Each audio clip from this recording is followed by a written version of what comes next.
Dr. Akriti Dave, Director and Head of Physiotherapy at Stavya. Dr. Mirant Dave, Director and Robotic Minimally Invasive Spine Surgeon at Stavya. Mr. Dheeraj Nasa, Country Business Director, Asote Asia Pacific Diagnostic Private Limited. Dr. Hitesh Modi, Dr. Ajay Krishnan, જે expert spine સર્જન છે સ્તવ્યમાં, અને doctor પ્રીતિ કૃષ્ણન જે radiologist છે સ્તવ્યમાં. સો જે રીતે આપણને ખ્યાલ છે કે ગઈકાલે જ ઓપન એમઆરઆઈના ટેલેન્ટ, ટેકનિક અને ટેકનોલોજી ત્રણ વસ્તુનું ભેગું મિક્સ છે. ટેલેન્ટની પહેલા વાત કરીએ તો બધા જ જે અમારા સ્પાઇન સર્જન્સ છે, 8 સ્પાઇન સર્જન આખા દેશમાં જઈને આપણા ગુજરાતનું નામ કરે છે. દરેક જગ્યાએ એમને કોન્ફરન્સીસમાં બોલાવવામાં આવે છે અને દરેક જગ્યાએ એમની ટેકનિક્સ અને ટેલેન્ટનો જે પ્રદર્શન કરવાનું એ કરે છે. ટેકનિક્સની વાત કરીએ તો ટેકનિક્સમાં દુનિયાભરમાં જે સારામાં સારી એવિડન્સ બેઝડ ટેકનિક્સ હોય એ અમારે ત્યાં અમે કરતા હોઈએ છીએ. હમણાં જ દુનિયાની પહેલી કેલિફ નામની સર્જરી આપણે આપણી હોસ્પિટલમાં, સ્તવ્ય સ્પાઇન હોસ્પિટલમાં કરી. એ ટર્મિનોલોજી બહુ જ મેડિકલ છે એટલે કદાચ ખ્યાલ ના આવે, પણ કેલિફ નામની સર્જરી એવી કે જે પહેલા મોટા ચેકામાંથી કરવી પડતી હતી સર્જરી, એનો ચેકો નાનો થતો ગયો. હવે એ જે નાનો ચેકો હતો એમાં ઓર નાનો થતો ગયો, એટલે હવે 2 સેન્ટીમીટરની જગ્યાએ 1 જ સેન્ટીમીટરમાંથી બધું કામ થઈ જાય. એને કેલિફ સર્જરી કહેવાય. અને પહેલા દુનિયાની પહેલી રોબોટિક કેલિફ એ આપણે ત્યાં સ્તવ્ય હોસ્પિટલમાં થઈ. હવે આજે ટેકનોલોજીની વાત કરીએ છીએ, ઘણા બધા ચહેરા જોયેલા જાણીતા છે. આપણે પહેલા મળ્યા હતા ઝાયસના એક્ઝોસ્કોપ માટે, પછી મળ્યા હતા મેટ્રોનિકના રોબોટ માટે. આજે આપણે મળી રહ્યા છીએ ઇસોટેના ઓપન એમઆરઆઈ માટે. હવે ઓપન એમઆરઆઈ એ વસ્તુ શું છે? તો જ્યારે આપણે રૂટીનલી એમઆરઆઈ કરાવતા હોઈએ ત્યારે નાનું કાણું હોય, કાણામાં દર્દીઓ જાય એટલે એ લોકોને બીક લાગે, એને કહેવાય ક્લોસ્ટ્રોફોબિયા. હવે જ્યારે બીક લાગે એટલે કેવું થાય કે ક્યાં તો એમને એનેસ્થેશિયા આપવું પડે, ક્યાં તો બીએ એટલે હલે એટલે એમઆરઆઈની ક્વોલિટી સારી ના આવે. હવે આજે ઓપન એમઆરઆઈ એ શું છે?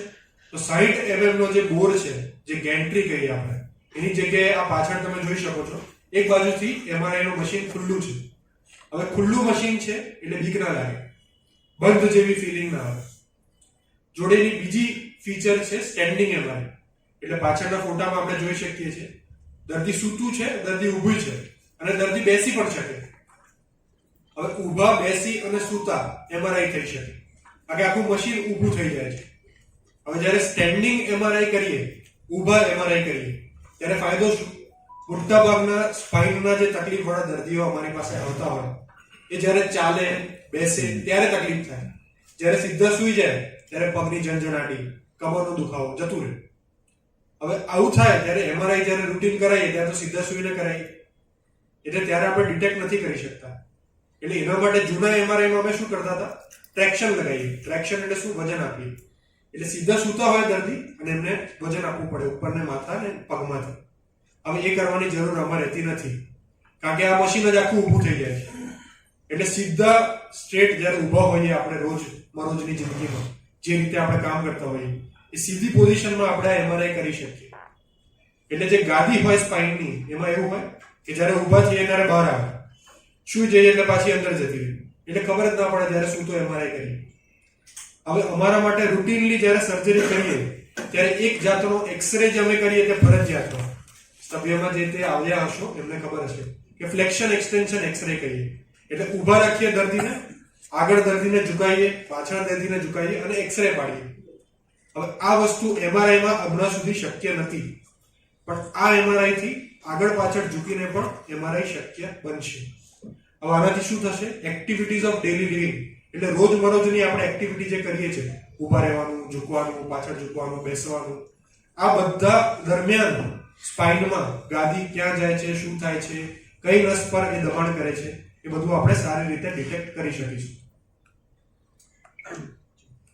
રાઈટ. અને ગુજરાતનું આપ સૌને જણાવવાનું મન થાય કે ગુજરાતનું આ સૌ પ્રથમ જે છે એ ઓપન एमआरआई मशीन जैसे अपना ત્યાં છે. सर आपसे मैं पूछना चाहूँगी धीरज सर कि ये जो मशीन है उसके बारे में थोड़ी, कल जो आपने इन्फॉर्मेशन दी थी सबसे शेयर की थी, वो वाली इन्फॉर्मेशन आप हमारे जर्नलिस्ट से भी शेयर करें. सबसे पहले आई वेलकम यू ऑल, मैं आप सबका स्वागत करता हूँ. आप चाहेंगे तो मैं हिंदी में भी बोल सकता हूँ और इंग्लिश में भी बोल सकता हूँ. I will first start in Hindi. ये सबसे पहला message which we want to give as a company, this is going to be, ये गुजरात का सबसे पहला स्टैंडिंग वेट बेयरिंग MRI है. इस MRI की मदद से बहुत सारी surgical approach will be decided. अब तक क्या होता था, जैसे डॉक्टर मीरान ने बताया कि जो भी MRI अभी अवेलेबल थे वो हम लेटा के MRI होता था पेशेंट का. अब पेशेंट को डेली एक्टिविटी में नेक में या कमर में दर्द कब होता है, जब वो अपनी डेली एक्टिविटी में या तो खड़े हुए पोजीशन में, सपोज अ फार्मासिस्ट जो 12 घंटे की जॉब खड़े होके करते हैं, या ट्रैफिक पुलिस वाले हैं जो खड़े होके जॉब करते हैं, या IT कंपनी में या KPOs में BPOs में जो सिटिंग पोस्चर में जिनका जॉब रहता है 12-12 घंटे, उनको नेक में और कमर में दर्द कब होता है, जब वो खड़े हुए होते हैं. बट अनफॉर्चुनेटली अब तक जो भी टेक्नोलॉजी अवेलेबल थी उसमें MRI लेटा के होता था. उससे क्या हो रहा था कि various studies across the world has suggested 30 to 40% of the exam जो lying down position में lumbar spine के लिए किए जाते थे वो false negative आते थे, और unfortunately radiologist को report करना पड़ता था कि please correlate symptomatically with the pain. But it also affects the surgical decision. Surgeons were always dependent on the radiological report whether they want to do the surgery or not. लेकिन जैसे ही ये technology, जैसे मैंने बताया, गुजरात की पहली standing weight bearing MRI होने जा रही है, और पर्टिकुलरली ये model, since I am in charge of India and South East Asia, I am confirming to you, ये पर्टिकुलर मॉडल जो है इंडिया का भी पहला वर्जन आया है, और साउथ ईस्ट एशिया का भी आई कैन से प्राउडली ये पहला वर्जन होगा. जब ये MRI में स्टैंडिंग और सिटिंग और सुपाइन में कंपैरिजन MRI किया गया, કારણ કે અત્યારે CM સાહેબ આવે છે, અમે રાખી મૂક્યું છે કે વી હોપ કે તમે જોવા જશો, અને મશીન ખુલ્લું જ છે, મોબાઈલ લઈ નહીં જતા અંદર, કારણ કે મેગ્નેટથી મોબાઈલને ડેમેજ થશે, એટલે મોબાઈલ બહાર રાખી અથવા તમારા કલીગ્સને આપીને please see the machine. Spine પ્રોબ્લેમના ડેટા શેર કરી શકો? હા, yes. શું ઇશ્યુઝ છે? નંબર ઓફ ડેટા કોઈ મળી શકે? હા, એટલે આપણે જે વાત થઈ તે રીતે 100 માંથી 90 જણને સર્જરીની જરૂર નથી પડતી, 10 જણને સર્જરીની જરૂર પડે છે. અત્યારે પોસ્ચરલ ગુજરાતના કેટલા સ્પાઇનના દર્દીઓ છે? પર્ટિક્યુલર ડેટા કરો તમારી પાસે એમ કહે છે. હા, એટલે પ્રેક્ટિકલી તમે વિચારો તો અત્યારે એલ્ડરલી પોપ્યુલેશન બહુ જ લોકોને બેક પેઇનના પ્રોબ્લેમ થાય છે, નેક પેઇનના પ્રોબ્લેમ થાય છે. આપણે ઉંમરલાયક વ્યક્તિની વાત કરીએ, ઉંમરલાયક વ્યક્તિને બે રીતે પ્રોબ્લેમ થાય છે, ઘસારાના કારણે અને ઓસ્ટિયોપોરોસિસના કારણે. અમારી OPDમાં લગભગ એવું કહીએ તો કે around 50 to 70% of the patient they are usually elderly. બાકીના 30% તમે ગણો, 40% તમે ગણો તો દે આર યંગ પેશન્ટ, કે જે લોકોને ખરેખર પોસ્ચર, નેક pain, mobile, wrong way of sitting એના કારણે થાય છે. એટલે આ ડેટા એટલા માટે આપવાનો છે કે જે તમે માંગ્યો, અને એની સામે સામે તમે જુઓ તો એની ટ્રીટમેન્ટની શું જરૂર છે, એઝ આઈ રિપીટ કે લાઇફસ્ટાઇલ મોડિફિકેશનની જરૂર છે. એમ પૂછે છે કે ગુજરાતમાં સ્પાઇનના અમારી- કેટલા દર્દીઓ હશે? અમારી હોસ્પિટલમાં એવરેજ ગણીએ તો લગભગ એક મહિનાના 2000 નવા દર્દી આવે છે. ઓકે. અચ્છા, બીજું જે તમે જે 25 વર્ષ 2025માં જે એક્સેલન્ટ કરવાના છો એ કઈ ટાઈપનું હશે? અત્યારે તમે અમારી આગળની 2 રોબોટિક કોન્ફરન્સ તમે ઓલરેડી એટેન્ડ કરી ચૂક્યા છો, અને આ અમારું એક નવું એડિશન છે. અમારું ત્યાં બધું જ સેન્ટર ઓફ એક્સેલન્સમાં 2 વસ્તુ ખૂટે છે અત્યારે. એક રીહેબ પાર્ટ ખૂટે છે, રિહેબિલિટેશન, અને બીજું ખૂટે છે ન્યુરોમોડ્યુલેશન. આ બંને ઉપર અમે વધારે કોન્સન્ટ્રેટ કરીશું. એટલે અત્યારે અમારી ટેકનોલોજી છે, બધી ટેકનોલોજી ત્યાં ટ્રાન્સફર થશે. પ્લસ ન્યુરોમોડ્યુલેશન એટલે શું, લોકોને 20 વર્ષનું બેક પેઇન છે તો એ લોકો માટે અત્યારે કોઈ ટ્રીટમેન્ટ નથી. એ ન્યુરોમોડ્યુલેશનથી તમે you can cure 50-70% of their pain. એ લોકોને 50-70% ફાયદો આપી શકો. જે લોકોને વર્ષો જૂના પેઇન છે એને ન્યુરોમોડ્યુલેશન કહેવાય.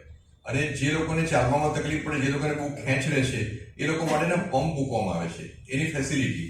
Second would be rehabilitation. એ લોકો બધાને આપણા દેશમાં મેડિકલ સેન્ટર તરીકે, રિહેબ સેન્ટર તરીકે બહુ જ ઓછા છે કે જે ડોક્ટર અને સ્પાઇન સર્જન એને ઇનપુટ આપતા હોય. બાકીના બધા જે ફિઝિયોથેરાપી સેન્ટર ઘણા બધા છે, પણ જે સેન્ટરમાં ડોક્ટર અને સર્જન તરીકે તમે ટ્રીટમેન્ટ આપી શકો અને એનું કોમ્બિનેશન હોય એવા રિહેબ સેન્ટર કોઈ જગ્યાએ છે નહીં. બેંગ્લોર, બાકી ઘણી બધી જગ્યાએ ઘણા બધા સેન્ટર છે. એટલે એ રિહેબ સેન્ટર, ન્યુરોમોડ્યુલેશન એ અમારો સેકન્ડ ટાર્ગેટ છે કે દેટ વિલ બી ડુઈંગ. કારણ કે અત્યારે અમારી પાસે કેપેસિટી એટલી નથી કે જેમાં અમે ઓક્યુપાય કરી શકીએ, પેશન્ટને 15-20 મહિના માટે રાખી શકીએ. અને એ અમારું સેન્ટર ઓફ એક્સેલન્સ છે, જેમાં ટેકનોલોજી હશે, ટેકનિક તો છે, અને પ્લસ અમારી પાસે ટેલેન્ટ, અમારા 8 સ્પાઇન સર્જન, અને અમારા બધાના જે સ્પાઇન છે બધા 10 વર્ષ, 15 વર્ષ, 20 વર્ષ, મારું ગણો તો 30 years નો પ્લસ એક્સપિરિયન્સ. એવી રીતે that's how we work. If you want to add that. એટલે અત્યારે આખા દેશમાં જે સ્પાઇનના યુનિટ હોય એ બધા યુનિટ હોય. એક મોટી હોસ્પિટલ હોય અને એમાં 40 બેડ એક સ્પાઇનના સેન્ટરની. હવે સ્પાઇનનું સેન્ટર એકલું હોસ્પિટલ એવી હોય એવા ગણ્યા ગાંઠ્યા છે. અને એમાં જે નવું સેન્ટર બની રહ્યું છે એ 110 બેડનું ફક્ત સ્પાઇનનું સેન્ટર બનશે, જેમાં લગભગ 8 થી 10 ફક્ત સ્પાઇન સર્જન હશે. અને બીજું કશું કોઈ ઓર્થોપેડિકનું કામ નહીં થાય. એકલું સ્પાઇન માટેનું આ સેન્ટર છે. એ ક્યાં બનશે? એ અમારે ત્યાં જ જે ફેસિલિટી છે, નવું બિલ્ડિંગ એની પાછળની સાઈડ બની રહ્યું છે. અને નવું બિલ્ડિંગ તૂટીને ત્યાં એક્સપાન્શન થશે. 2025માં એનો ફેઝ 1 પૂરો થઈ જશે અને 2027 સુધીમાં એનો ફેઝ 2 પૂરો થશે. અત્યાર સુધી કોઈ ટાઈપ નથી કર્યું, પણ નવા બિલ્ડિંગમાં ટાઈપ કરવાનો પ્લાન છે. હવે એમાં diagnosis for spine, physiotherapy for spine, surgery for spine, robotics બંને, ફિઝિયોથેરાપીમાં પણ અને સર્જરીમાં પણ, અને બધી જ જાતની નવી ટેકનોલોજી AR VR સાથે આ બધી વસ્તુઓ ઇન્ટિગ્રેટેડ એકલા સ્પાઇન માટેનું પહેલું સેન્ટર હશે. આખા દેશનું ગણીએ તો આ સૌથી મોટામાં મોટું સ્પાઇનનું સેન્ટર બનશે. ડોક્ટર આકૃતિને હું ચોક્કસ પૂછવા માંગીશ કે ફિઝિયોથેરાપીનો રોલ પ્લીઝ આની અંદર જણાવશો. યસ, અત્યાર સુધી એવું કોઈ કહેવાય કે સ્પાઇનની અંદર જોવા જઈએ તો સ્પાઇન ફિઝિયોથેરાપીને ફોકસ કરીને કરવામાં આવતા ફિઝિયોથેરાપી સેન્ટર પણ નથી, અને જે સેન્ટર છે તેની અંદર સ્પાઇનને લગતી યોગ્ય એટલે કે સાચી સારવાર સાથે સર્જનની સાથે ડાયગ્નોસિસ કરીને તો એ રીતના જે કરવામાં આવતી ટ્રીટમેન્ટ એ જોઈએ એવી અપાતી નથી. તો જે લેકિંગ છે એને અમે ફીલ કરવા માટે એટલે કે એને પૂર્તિ કરવા માટે અમે આ સેન્ટરની અંદર રોબોટિક ટેકનોલોજીને ડેવલપ કરવા જઈ રહ્યા છે, જેની અંદર ગેટ લેબ આવશે. એટલે જેની ચાલતા ફરતા તમારું પોસ્ચર, તમારા ની, તમારા પ્રિવેન્શન માટે તમારે અર્લી પ્રિવેન્ટ કેવી રીતે કરવા જોઈએ, ડિજનરેટિવ ચેન્જીસ બધાને થવાના છે. તો હવે એને પ્રિવેન્શન કેવી રીતે કરવું, લાઇફસ્ટાઇલ મોડિફિકેશન. સો અત્યારે આપણે બધા જ બેઠા છીએ તો આપણા પોસ્ચર કયા વેમાં હોવા જોઈએ, રાઈટ વે કયા છે અને રોંગ વે કયા છે. તો આપણે સોશિયલ મીડિયા થ્રુ બેઝિક ખબર હોય છે, પણ એનું એનાલિસિસ કરીને આપણે કઈ જગ્યાએ ખૂટીએ છીએ અને ક્યાં આપણે વધારે એને ઇમ્પ્રૂવ કરવાની જરૂર છે. તો મસલ ઇમ્બેલેન્સને તો આઈ થિંક એવું કહેવાય કે ઓપન MRI અંદર અમને વધારે હેલ્પ કરી શકે, બિકોઝ ઓપન MRI અંદર અમે સિટિંગની અંદર પેશન્ટના પોસ્ચરને અલાઇન કરી શકીશું, ઇવન સ્ટેન્ડિંગમાં પણ. તો એ ટાઈમે અમને સ્પાઇનના અલાઇનમેન્ટ જે સ્પેસિફિક પેરામીટર્સ જોઈએ છે એ અમને એમાં હેલ્પ કરશે પેશન્ટને પ્રિવેન્શન માટે. તો આ જે વસ્તુ છે એ અમને સ્પાઇન ફિઝિयोथेरेपी एडिशन आपसे. डॉक्टर प्रीति कृष्णन, आपसे मैं पूछना चाहूंगी कि आप कोई इन्फॉर्मेशन जो हो वो हमसे शेयर कर दें.